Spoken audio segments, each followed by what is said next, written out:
That's where it's going to, Dustin. Right. You know, this whole crisis is gonna change so many things, maybe not permanently, but at least for a long time, the way we do things.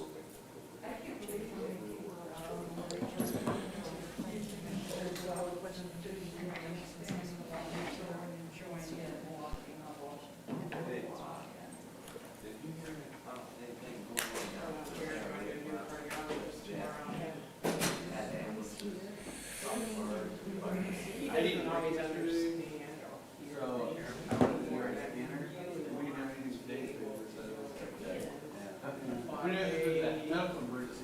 May or may not. Lynn, where would you like me to sit? I think the mayor wants you to sit up here. You sit up there. We got room. I'm having a little difficulty here. Everybody be patient. My middle name. Here we go. Patient or difficult? Difficult patient. Depends.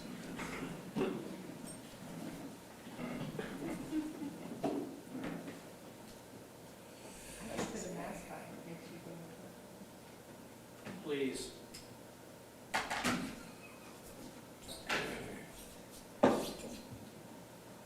Waiting for Jeff to join us.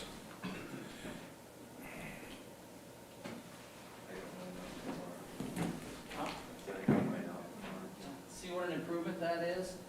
It could be you. No, mine covers my whole face.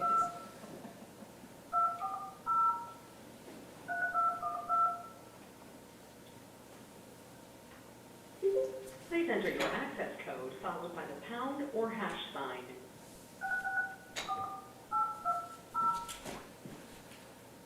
So if you had it memorized, you would know what it is, right?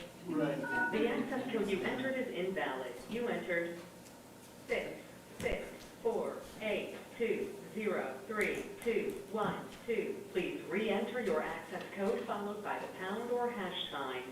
Okay. You're not the boss of me.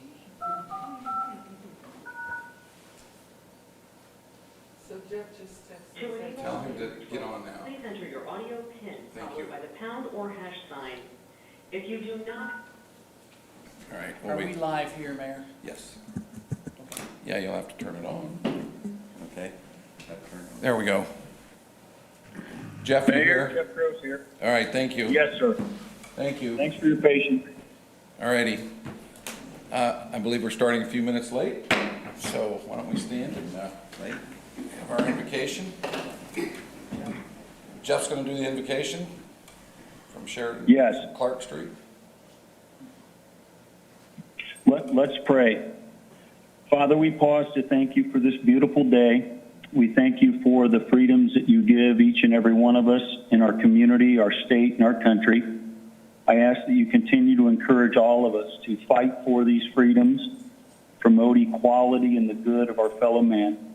I ask now that as we take a look at tonight's agenda, that we have humble hearts and sharp minds. In Christ's name I pray, amen.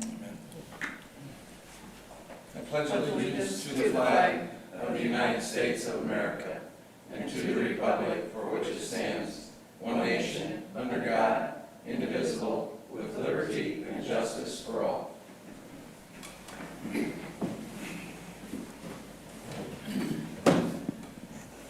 All right, thank you, Diane, and we will, everyone is here tonight. Let the minutes reflect with one remote participant, and that would be Councilman Gross.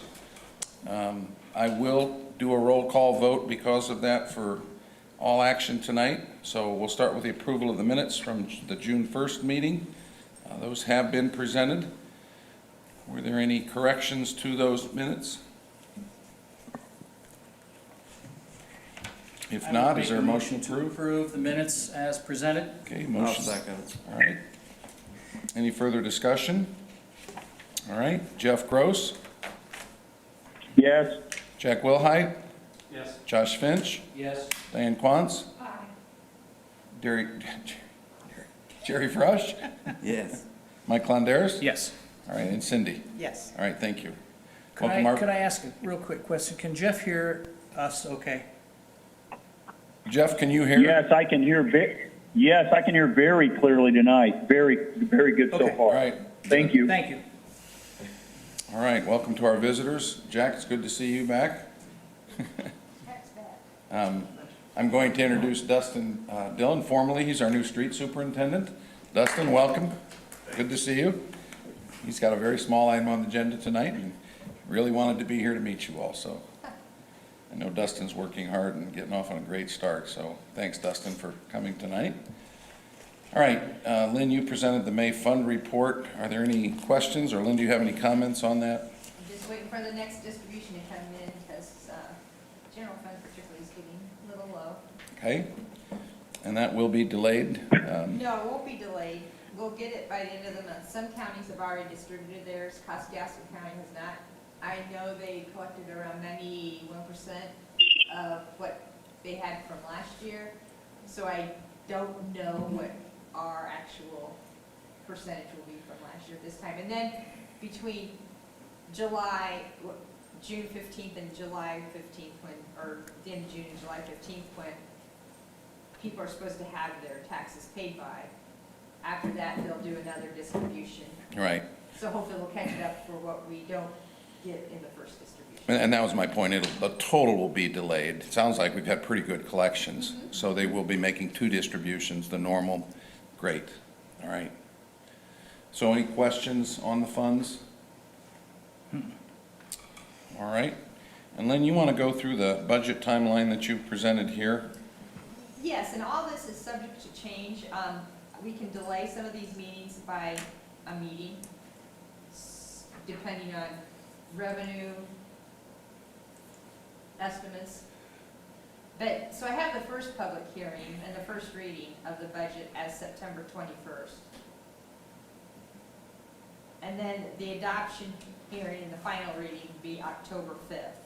We have until November 1st to have the budget approved, but November 1st is a Sunday, so I have a question into the State Board of Accounts to see if the second, or I'm sorry, the DLGF, to see if the second is okay as well, which would be a Monday.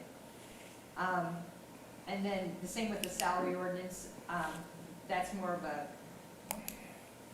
State Board of Accounts thing, so I have a question to them to see if we can delay that till November 2nd, and then elected officials is still December 31st. And then I do have the November 2nd as the deadline to adopt. And then I have reviews for departments on August 3rd and August 17th. And then the adoption hearing and the budget adoption as starting at 7, and the department head nights on August 3rd and 17th, starting at 6. All right.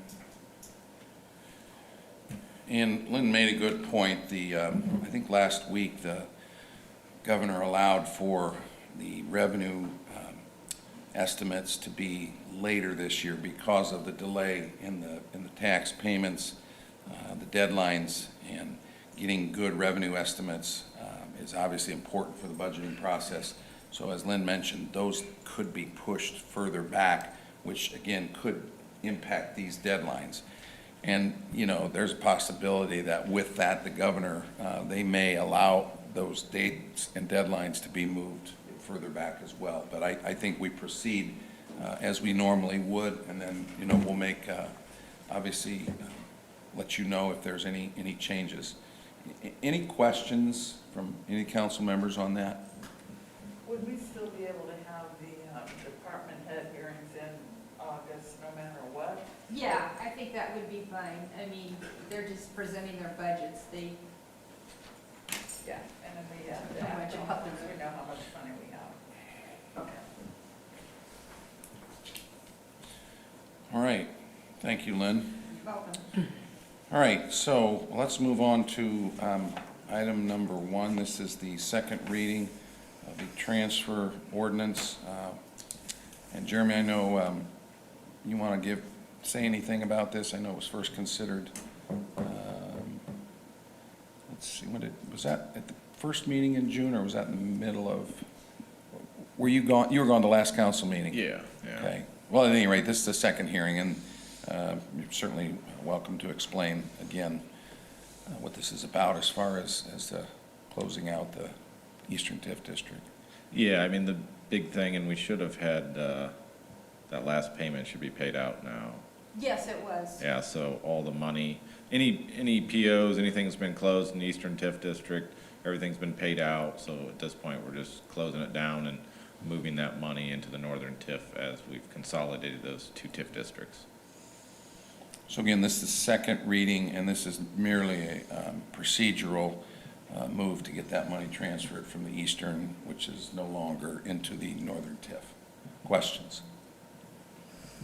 With, on your budget, on your fund review, the Eastern TIF was a little bit higher because Jeremy did mention there was a last payment made at the last Board of Works meeting. So the final amount is $885,433.95. Yeah, yeah, there was a deduct on the final cost of that project, so we didn't pay out what was all PO'd originally. Did you liquidate the PO? Did you ask for it to be liquidated too? I don't know, we I'll need to check check, tomorrow. but yeah. All right, any questions? Is there a motion Make a to? motion to approve ordinance 2020-0502 on final reading. Okay, I'll second that. all right, any further questions or discussion? All right, Councilman Jeff Gross, Yes. Jack Wilhite, Aye. Josh Finch, Aye. Diane Quantz, Aye. Jerry Frush, Aye. Mike Londeras, Yes. Cindy Dobbins. Aye. All right, thank you. All right, item number 2 is ordinance 2020-0305. The first reading was in March. Tonight we'll consider this on second reading. And I think there's a explanation perhaps from our city attorney. Section 1B talks about a public hearing, which in March, the meeting was, the vote was a common council vote. There was not a advertised public hearing. So is there a difference in an advertised public hearing and just the consideration before the public? Well, I think that the real difference is statute defines what a public meeting is, and at a public meeting, the public is allowed to attend and record, and the Indiana open door law requires public meetings to be able to be attended by the public and recorded by the public. A public hearing is a little bit different. In a public hearing, you are guaranteed the opportunity to speak if you're from the public. I truthfully would say the 3 or 4 of us who met, and I say 3 or 4 because originally the 3 was Councilman Shoemaker, Councilman Conderas, and Councilwoman Quantz, and then Mr. Shoemaker was replaced by Jack Wilhite. So Josh Finch. on the committee. Sorry. So those 3 at any time working on it, I think, had not specifically stated one way or the other whether they thought it should be a public meeting where it just occurred in public like a city council meeting without guaranteeing the public the right to talk, or whether they wanted it specifically defined as a public hearing where they guaranteed the public a chance to talk. That was my word that I put in there, public hearing. So I think it would be fair for them all to discuss, and I think they should, whether they want their ordinance to require a public hearing which guarantees people the ability to have input on this matter, or whether it would just be a public meeting in which they themselves would have the discussion and others would have the chance to attend and hear it and record it. But it's fair, I think, for me to say we never contemplated amongst ourselves the difference between whether we intended it to say public meeting or public hearing. So that was my word, hearing, but if there's confusion, I think it should be cleared up before we pass the ordinance, whether the intent is for it to be a public hearing where the public's guaranteed the right to speak, or a public meeting where they're just told what is happening. And we sometimes use them interchangeably here. We have a public meeting here, and sometimes you ask for any comments that the public may have, and you hear those. Other times, we don't take comments from the public at a public meeting. But that word hearing, I think, does have some legal consequence if we leave it in as hearing. And if this particular ordinance needs to be adjusted from the word hearing to meeting, I think that is something that should be discussed. So there are certain procedures that require by statute a public hearing, Correct. and this one does not. This one I would, well, as we talked before, we're breaking new ground on this. And this is a compromise, I think, between what we thought people would want to move forward with, how outside legal counsel would be attained, and how it would best serve showing that it was the will of the entire council, and that after a vote at least at a minimum, a public meeting. But we did not specifically have a discussion whether we wanted to guarantee the public a right to speak at that meeting, or as they would be if it was termed a hearing or not. So that's where we left it. But you're correct, a public hearing requires additional guarantees to the public, such as notice requirements and the opportunity to speak. So just for the record, the March 16th notes suggests that ordinance 2020-0305 was presented. The ordinance authorizes the Common Council to contract for professional services for independent legal advice. After discussion, a motion was made by Councilor Kalonderis to improve the ordinance on first reading as presented, seconded by Councilor Quantz, with Councilors Dobbins, Wilhite, Finch, and Frush voting aye, and Councilor Gross voting nay. So with that being said, I would turn it back to you all, that as Mr. Royce has suggested, would really have to determine whether or not you want to go back and revisit this as a public hearing, or you're satisfied with the discussion that took place and the vote that took place, and then tonight it'll be considered a second reading. If they would decide they want to go to a public hearing, could they do it on second reading? But I know we couldn't do it tonight. We Well, would it have to already advertise says it. public hearing. Right. So I think they're fine with approving it as is. I think if they were to change the word hearing to public meeting, then probably it would be in everybody's best interest to have a new ordinance or an amended ordinance that would be required to have. They could have, it'd take 2 readings for it, I think. Because I think it's an important change, even though it's a minor change. It may be important to the council. I can certainly see some members of the council thinking, I would want to hear from the community. I could certainly see some members from the council saying, it's our attorney, we want to make the decisions on our own without public input. So I understand it could make a difference what this says. So the way it's written as a hearing, you would consider tonight the public hearing? Well, they're just passing an ordinance tonight on how in the future, if they were to hire somebody, they would do it. There's never been presented yet that a meeting that they're hiring somebody. So this just is to approve the ordinance that if they were to then come later to request, and then they would follow these protocols. They would ask council president to put it on the agenda that they want to hire a attorney for a specific reason. They would come and either have a public hearing or a public meeting about whether they were hiring outside counsel for a specific reason. But I think what we're here for tonight, what we were here for in March, was to approve this ordinance that set forth the ground rules going forward of how outside legal counsel would be retained for. That this doesn't retain anyone, it just gives them the ordinance that allows and sets the ground rules for moving forward if there comes such a time that they choose to do that. So ordinance 2020-0305, which is being considered on second reading tonight, itself does not require a public hearing. If this is approved as it's written, then your process for hiring an attorney would be to go to a public hearing. Correct. According to this ordinance. If you wanted it changed back to a public meeting, you could either amend it, or as the council suggested, it would be a revised ordinance. So with that, I'll turn it over to you, Mike. I think you, Me? well, Okay. whoever's on that committee. Well, you know, the devil is in the details, and you know, one word makes a big difference here, as you pointed out. And I personally, having, you know, realized what this says, I'm glad we had some time, thank you, COVID, to look at this again.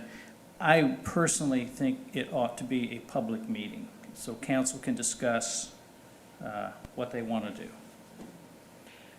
I would chime in at that point and concur with Mike again after I picked this up several times over the last few weeks to take a look at it because I knew it was going to come up at this meeting.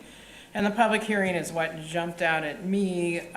No problem with the public meeting, but the hearing, and it would depend too, because some things may be more sensitive than others, and you don't want to, you know, just bear everything in the public domain. So I would like to see it changed to meeting. And I guess I had one other question. When it said the issue shall be placed on the agenda of the next common council meeting, if it were something that were very time sensitive, would that prevent us from calling a special meeting as long as we did the proper advertising? Yeah, you guys are always able to call special meetings. Some of the stuff, and we've been through this in other instances, executive sessions have rules, and you can only call those in certain instances. And I don't think this would be an executive session issue unless it met otherwise one of the definitions of what you could call an executive session for. So, but if I could see possibly there being an urgency in wanting outside legal counsel, and there being the necessity to try to call a special meeting so that you could have, if you determine it to be tonight, that you want it to be a public meeting or a special public hearing. Again, it's written as hearing, but hearing and meeting mean two different things. Absolutely. And it's your ordinance, so make it how you want it to be. What's the timeline for clarification if we were to call a special meeting or special hearing? Is it? I believe you have to, for a meeting, it's 48 hours, Not including weekends. not including weekends or holidays. So you have to notify the media and post the notice of the agenda more than 48 hours, 48 hours and 1 2 minute. business days, essentially. Correct. And is that the same for a public hearing? It depends. Public hearings, so public hearings have a lot of different statutes on public hearings, and different statutes require public hearings. So that's not as clear. Some, like BZA, has required public hearings, and those require notices maybe 10 days prior to your public hearing, and publication and those kind of things. So public hearings, I would say, are generally a longer timeline of notice than just a public meeting. I think on the committee, our intention was that it be discussed amongst the council members, and that every council member had input. I don't recall ever discussing wanting the public to tell us whether or not we wanted to hire an attorney. I would agree with that.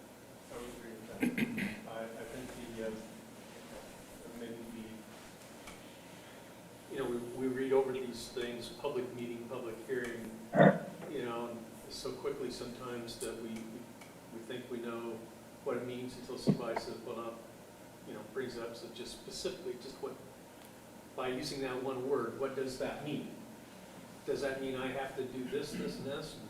And I think in this case, it was a good catch, because I believe most, I don't want to speak for everybody that was on the committee, but I think that we had pretty much in our mind that it would not be drug out, which making it a hearing could very easily do. And so I want to thank Cindy for bringing that out. I wasn't really sure what the difference was until Scott talked about this, and after listening to that, I think I'd prefer the meeting rather than the hearing. So going forward, if it's the council's pleasure to change that word from hearing to meeting, it could be amended tonight and passed as a first reading with another meeting to finish it up. That's my advice, yeah, that's how I would handle it. Just amend, if that's, I would take a vote on whether or not you want to amend the word hearing to the word meeting, and have everybody agree that the explanation for that is you want it to be a public meeting where it's able to be viewed and recorded, but you weren't guaranteeing any of the community the right to speak at that portion of your meeting, as opposed to the word hearing, which would allow someone the opportunity to speak and provide from the public their view on whether or not you should hire outside counsel. So then is your suggestion that they amend this and then delay maybe till the next meeting to give folks a chance to respond to that? Or could it all be considered and amended and then considered tonight on second reading? I think if you amend it, it's the first reading. And then it would still require a later second reading unless they want to suspend rules and do those things. But I think it is a substantial change legally, maybe not in the eyes of what the committee wanted to have happen, but the two words mean a lot different. Hearing and meeting is not really all that close, to be honest. So I think it's fair, and if other people in the community want to reach out after this meeting and provide the rest of you whether they think it's important, whether you have a public meeting or a public hearing, I'm sure you'll hear from your constituents. But my advice would be, if you want to move this forward tonight, if you want it to say meeting, you just ask and take a vote that it be amended to say meeting. If you want it to stay and say hearing, you could approve it on second reading as is as hearing. Well, this process has been going on for over a year, so I don't think two more weeks is going to make a lot of difference, and we want to do this right and proper. Councilman Gross, would you like to weigh in on this at all? Yes, thank you. I've been patient here, and you guys have been very patient with me. I believe that we should keep it public hearing. We're blazing the trail. It's new. At this point in the process, it would only be explaining to the public why a council member or a group of council members would want a lawyer. The details would not be brought into it. It would just be, here's what we're doing. I also would say that not only blazing the trail, but we're budgeting money for this. And I just think if we said that we don't want the people to be able to speak on this, I just think it would be the wrong message. I have no problem listening, and I'm wondering if it would maybe be private or public parties, maybe even attorneys, assisting us with why we should or should not consider, if you go back to point A or part 1A, what maybe one council member is bringing up. And the way I read it, the council president right now, Jack Wilhite, can do nothing about it. If you look at 1A, it says it will be shall present the legal issue to common council president, and the issue shall be placed on the agenda of the next common council meeting. There really is no gatekeeper. So that means blazing the trail, appropriating money, and it could be just one council member, whether it's this group or in the future. I just want this or I want that. And it has to go on the agenda for the next public meeting, and when it does, we don't allow the public to speak or talk to us or learn from them. So I would caution the group from changing it to public hearing. If I'm hearing our attorney correctly, public hearing would allow for input, and that's what I do believe we should allow on just should we get one or not. Thank you. Jeff, how do you feel about the 2-week delay that would ensue? Because once you advertise for a public hearing, which again is more money, we'd have to spend more money to do a public hearing. And then you have a 2-week delay, and if the issue is urgent, we could not act upon it. I would make the argument that in all the years that I've served, usually urgency is weeks or months. I mean, look at this proposal, how long it has taken. Very, very, very, very rarely have we had to meet tomorrow because of some issue. And again, I would just challenge the group to be very careful. We're going to blaze the trail. We're going to be spending money. And we're not going to allow the public to provide input or education to us. Again, who would those people be that would be speaking? And what would the issue be? We don't know. I would caution you to say we're going to shut the door and we're just going to talk among ourselves. Think of the power, many issues that we've been through as a council. Think of the power and influence that the public voice, public input has had on us, influencing how we think, influencing what we think and believe individually and collectively as a group. I just think, Diane, that it would be well worth it to allow public input, even if time for some reason became a factor and we had to act on something within 10 days or 2 weeks. Thank you.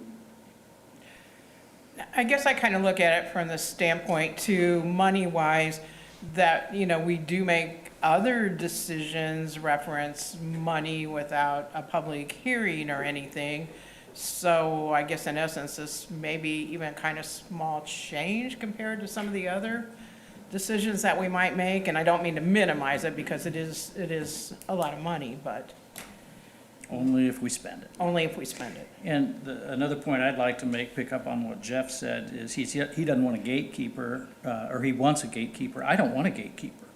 If the council has an issue, I want that issue to go to the council president, and the council president is duty-bound to bring it up at a council meeting for discussion. And it would still have to pass the majority of the council. Yeah, it would have to pass. And 1A is not even what we're talking about. We're talking about hearing versus a meeting. And if it gives the council options, if you want to hear from the public, you can ask, but you're not obligated. Well, in fact, we usually do ask the public after a bunch of discussion whether they have anything they'd like to add. So, I would point out that if you look closely at the document, we used the term public hearing in paragraph B. It's also used in paragraph F and paragraph G. And so I'm assuming when you say replace the word hearing, you mean throughout with meeting, because that's important as well. I think you would want it to be a meeting consistent in all the paragraphs. And I think Jerry's correct in that you all have council meetings every 2 weeks. You've never been obligated at a regular public meeting to take input from anybody if you choose not to. The year and a half I've been here, you've mostly allowed people to talk, but it would be your decision on whether you wanted comment. A public meeting would not guarantee anybody the ability to weigh in on your discussion, which is different than a public hearing. Well, I guess if we say public meeting, we should so decide at that point in time, we could take input. That would not preclude us from taking input, would it? No more than any of your other things that you take input on. And I guess I've been here before, and I can't think of too many examples where at the public meeting you refuse to take public comment, but I think it might have been Cindy's earlier who said, maybe the issue that comes up, you may choose that you don't want to be fully questioned by the public about the issue, or maybe it's better governance too. I don't know. It's not my decision to make. I just want you all to be happy with what you're creating, and we've come a really long way with what obviously is new in this state to have a Class 3 city do this, and it should be a good document, because if others choose to do it, I think they will look at this, and I think there is a big difference between, and you guys get to decide whether you want it to be a public meeting or a public hearing. It currently says hearing, but we should change it everywhere if we change it at all to public meeting. Agreed. I'm glad you pointed that out. I was going to bring it up, but I wanted to hear the discussion first. All right, anyone else? All right, floor's open for a motion. I would offer an amendment to the ordinance that would strike, or replace, I should say, public hearing, and replace it with public meeting. I would second that. Okay, motion's been made and seconded, and for the record, that would be any reference in the document where it says public hearing would be changed to public meeting. Mr. Royce, you pointed out, I think it was 1B, E, and there was one other reference there that, One F and one G. F, okay. All right, and anywhere else? And yeah, throughout the document. Okay, so the motion's been made and seconded. Any further discussion? The amendment, excuse me. All right. We'll take a roll call vote now. Councilman Gross? No. Councilman Wilhite? Aye. Councilman Finch? Aye. Councilor Quantz? Aye. Councilman Frush? Aye. Councilman Clondares? Yes. Councilor Dobbins? Aye. All right. It passed 6-1, and we will consider it on final reading at the next meeting. Now, I have another word that I want to discuss, if we could. And Okay? I noticed in here in 9 places, the document says that what it's calling a legal issue. So I'm wondering, and this is a question for the city attorney, of course, does it, what if we're talking, what if we're just seeking advice? What if we're trying to learn something? Should that word legal be in there? Can it just say the issue? Or is there a reason why it should say legal or not say legal? Educate me.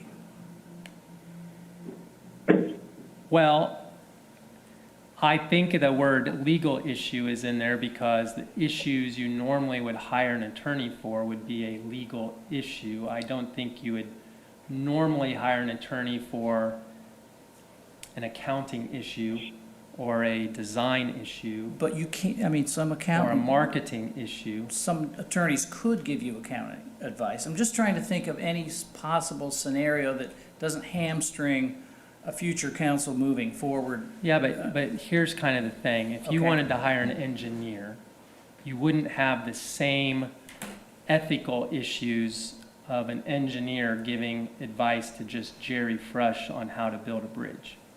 Whereas if a legal issue, and that's part of the problem with hiring an attorney for an entire council, that the attorney has to represent the entire council, which is why there needs to be the majority vote. So we discussed it as being, if you're hiring somebody on a legal issue, you're hiring them to represent the council and not an individual council person. An individual council person can go out and hire anybody they want anytime for anything and spend money out of their own pocket. There's just not But a that's not what statute we're talking about. maybe I'm confused of what you're talking about Well, because I don't know what issue you would want to hire an attorney for that Well, wasn't a you said it legal yourself. issue. What if it's an ethical issue? Is that a legal issue or an ethical issue? So I guess I was thinking, well, maybe we should take the word legal out and just call it the issue. And I'm not, I would I'm just think trying this to. would more hamstrung the council if the council wanted to hire somebody to do an art design and you just said on an issue, then you might have to go through this because that would be an issue that the council wanted to hire somebody on. If council wanted to hire somebody to do a marketing plan for the city, that would be an issue. I would think you would probably hope to limit it to a legal issue would be those that this ordinance requires these protocols. Well, if I remember correctly, state statute does not give the council that authority. State statute gives authority to hire an attorney for legal purposes. I believe that's how the state statute reads. The state statute provides the common council the ability to hire legal representation to represent the council. And so I don't know that it specifically, I'm not aware of a specific statute that gives you the ability to hire an accountant for accounting issues, or a designer for design issues, or a marketer for marketing issues. I'm not aware of a statute that's specific on that. Yeah. The statute is specific on legal issues, and that's why we chose the term legal issue previously. Which is what you're saying, isn't it, Diane? Right. Okay. That's why we Okay. came to this time, because we. Okay, all right. Just to clarify though, do we now need a motion to approve this as amended on first reading, or did what we just do approve it on first reading? I think you just voted to approve the amended, Uh-huh.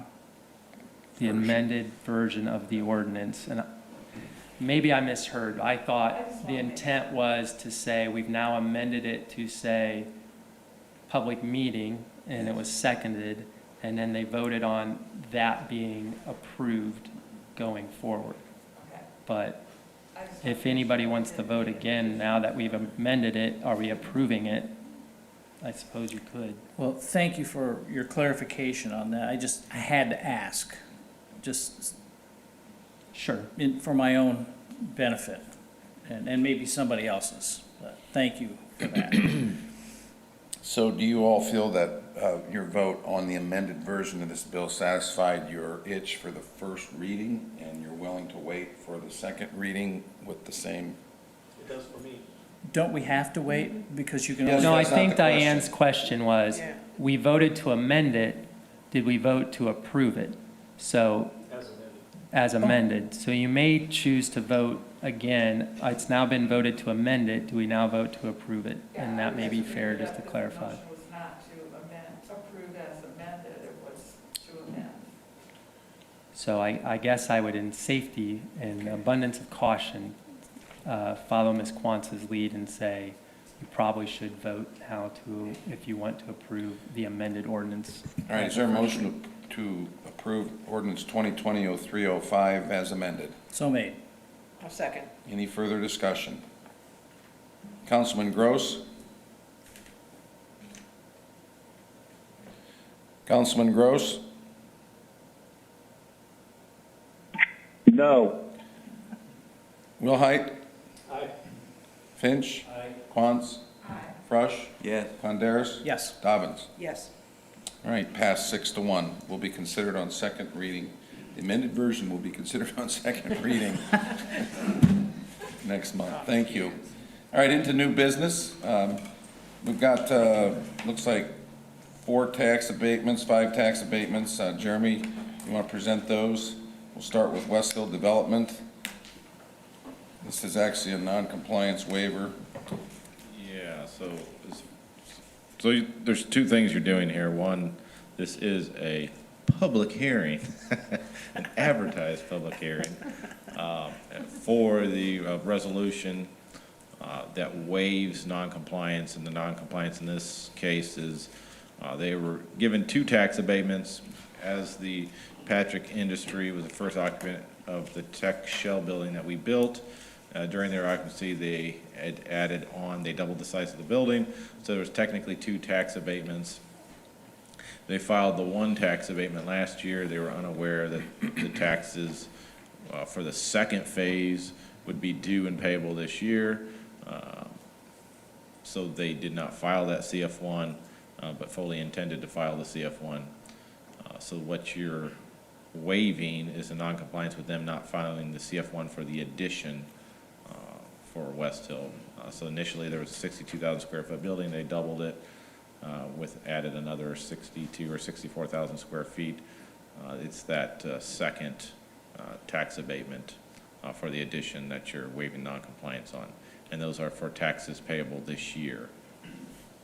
So I have a question. It would start this year then, right? We're not giving them a free. You're not given any extra years, it's just, there's no notification that, and this has happened a few times, and we'll talk about it even with the second shell building, because even that, there's not a lot of flexibility in the way the whole system's set up.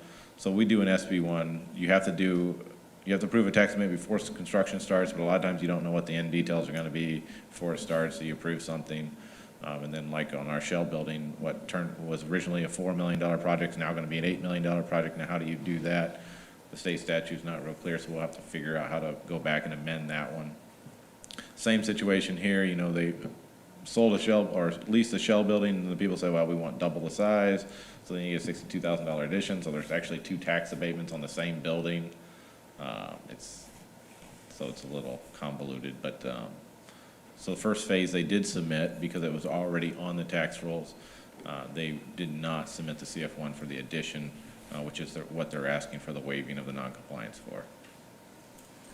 And this is a public hearing, so you do have to open it up to the public for public input, after which, depending on what you vote, you can then approve the CF1 for this year's taxes. All right, any more questions? Do you all understand what was presented and what we will be considering?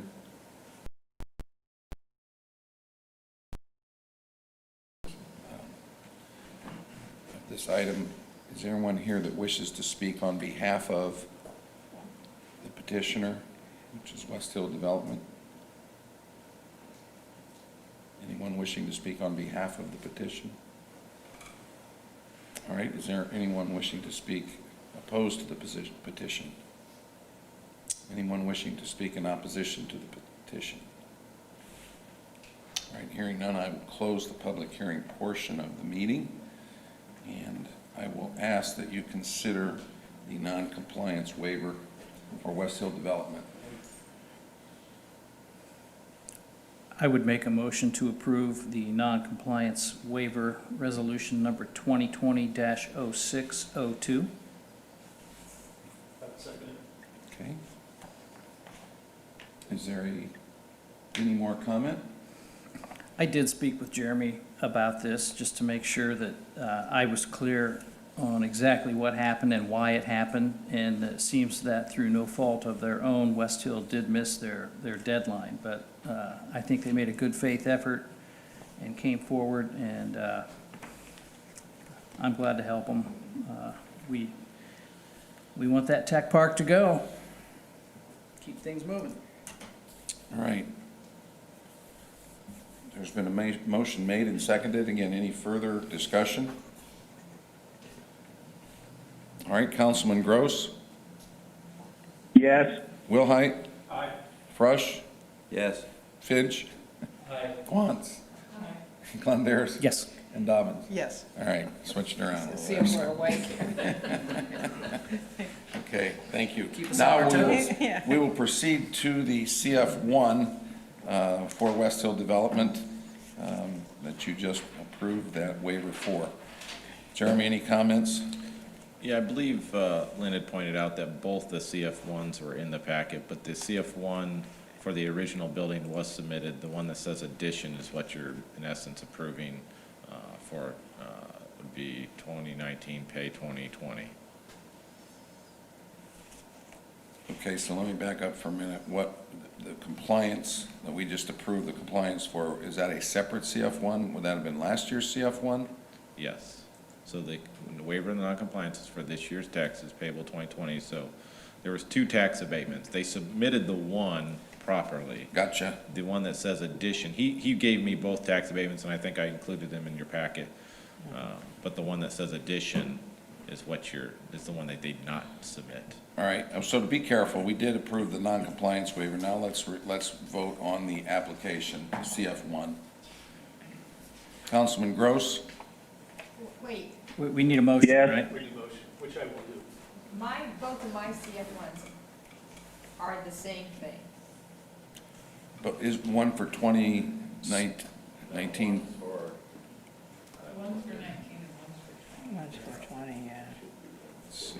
What I see on board pack is Yeah, the 19. first two listed are for the addition. One's for 19 payable and 20, the second's Okay, so he gave me. 20 for 21, and then the last two are for the, not for the addition, which I Okay. think were previously I was approved. including 19 pay 20 in item number 1. Yes. So I will ask for a motion to approve the CF1 from 2019 pay 20 from item number 1. That was the non-compliance waiver was approved for.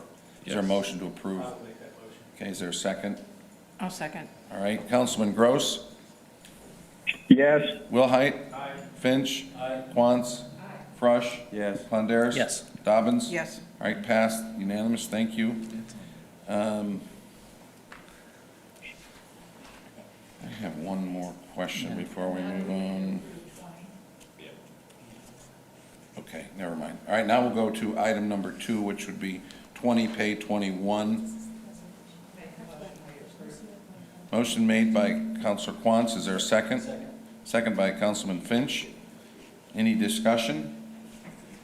All right, Councilman Gross, Yes. Wilhite, Finch, Quantz, Frush, Yes. Ponderas, Yes. and Dobbins. Yes. Okay, thank you. All right, Who seconded that? I still don't have the right stuff. Thank you. that's for item number 2.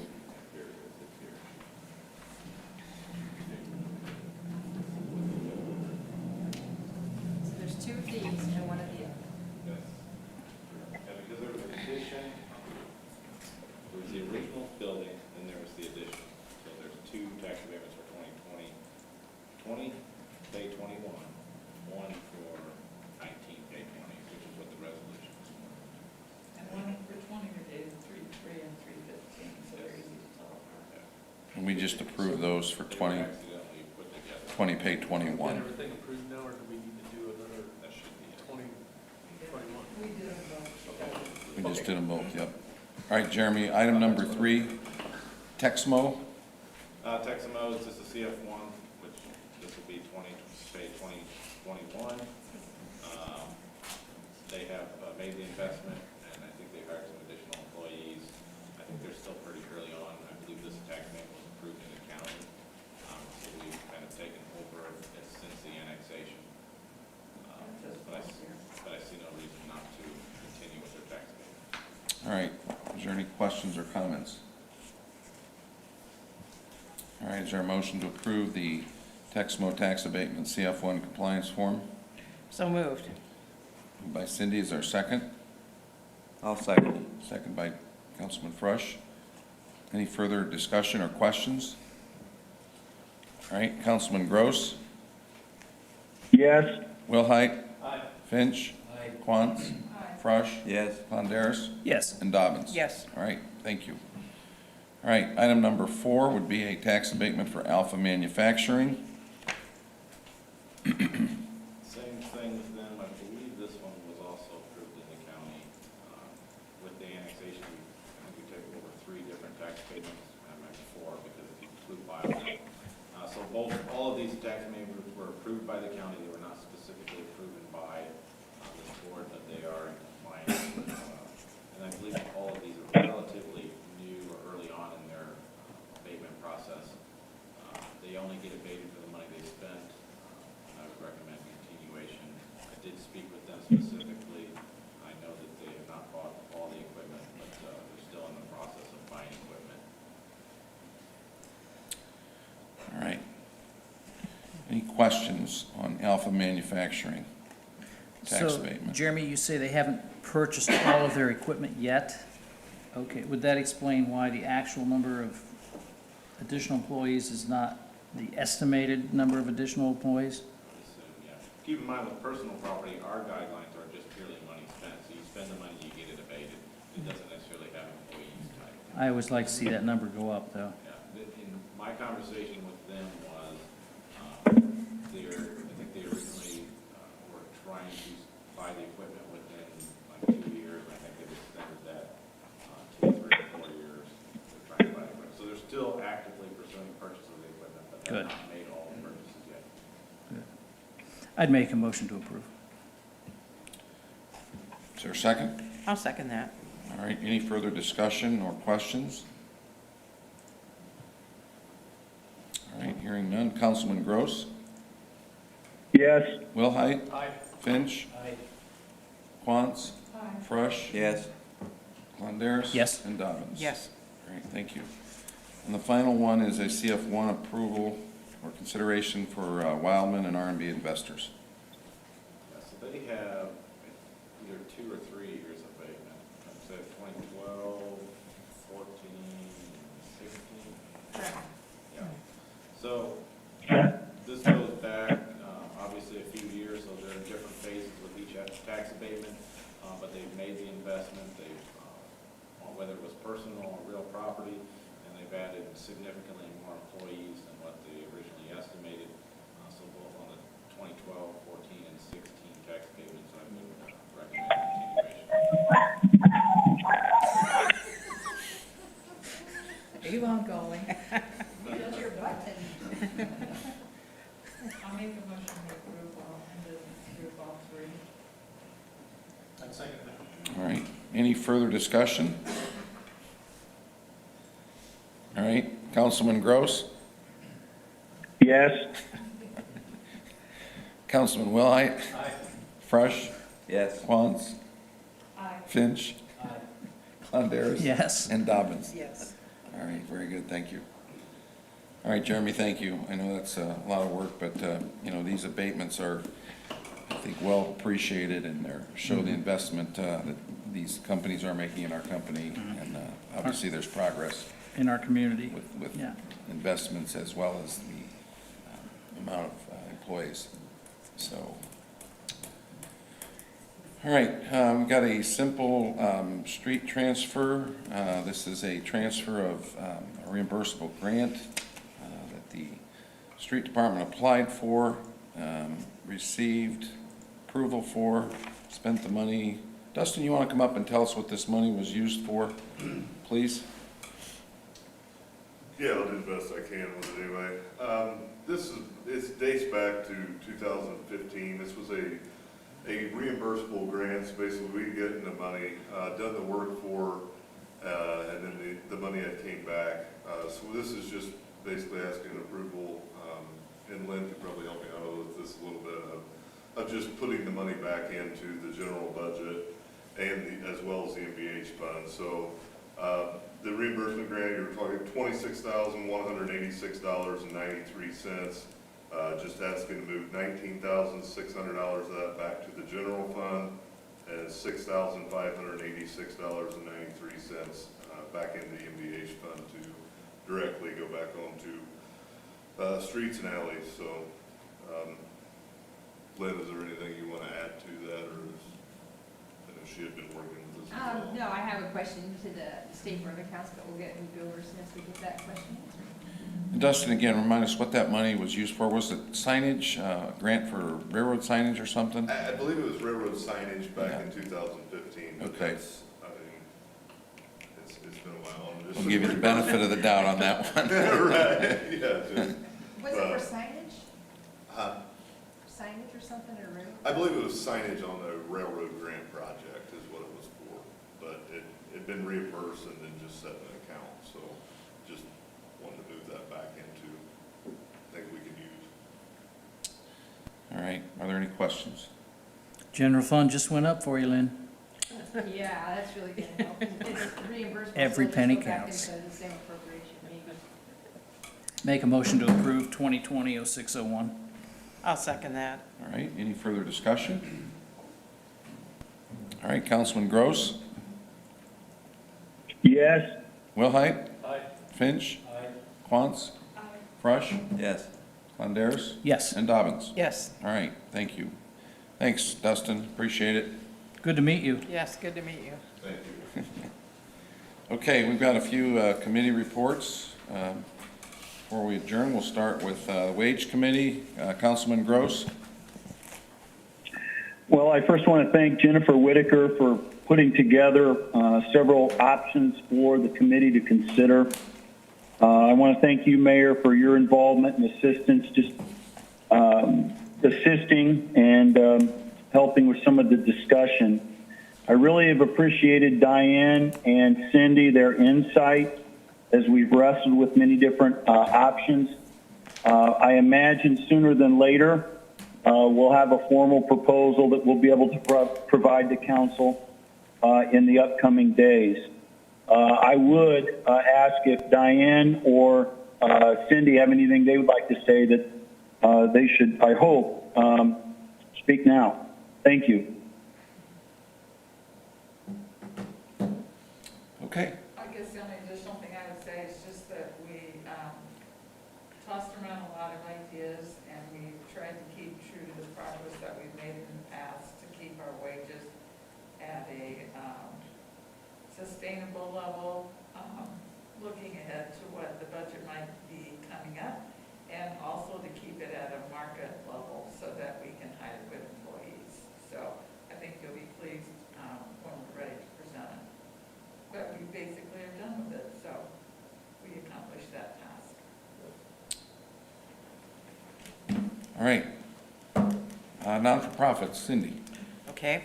The not-for-profit applications some have been sent out, and they are available online. I have fielded a few questions from some folks that are new to the program, so hopefully I got their questions answered. Our committee will probably be meeting in the next week or two. We want to take a look at the evaluation process. It was a little unwieldy last year, and so I think we want to streamline that a little bit. But we're kind of on hold now until we get applications in. So if any nonprofit has not picked up their application or wants to go online and get it, I would encourage them to do so. All right. Mike Klondaris, Yes, sir. curbside waste.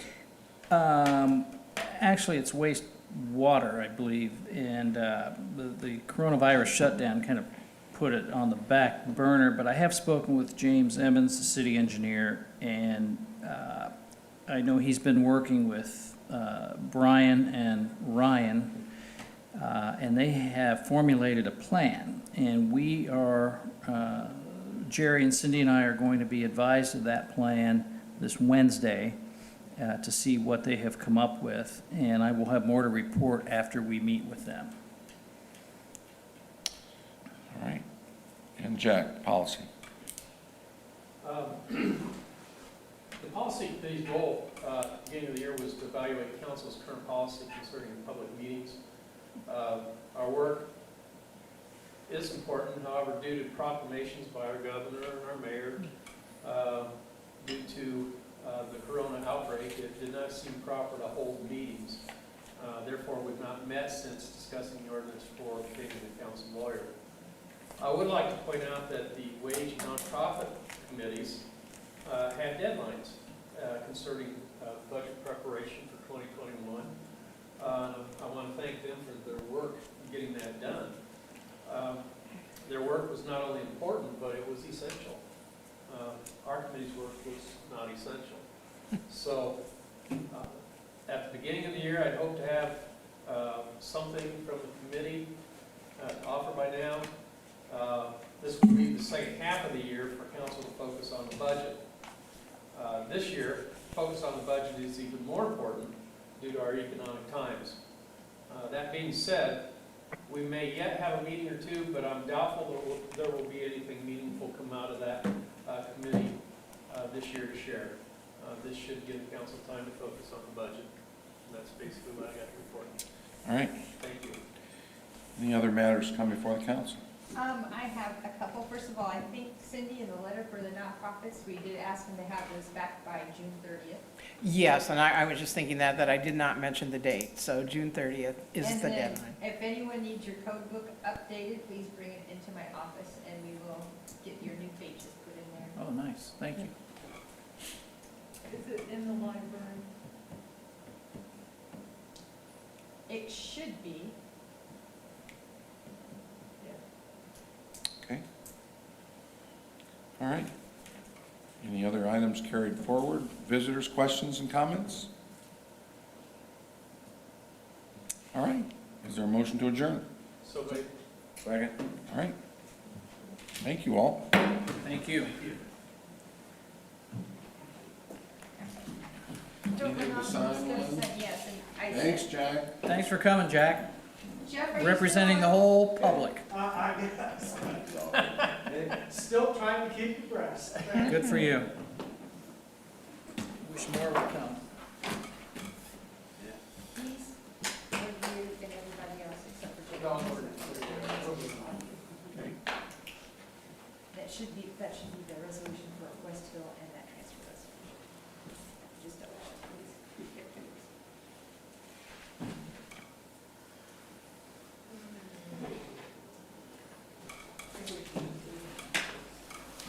Thank you. I'd like to step next to shop one. For the foreseeable future. We have park board tomorrow.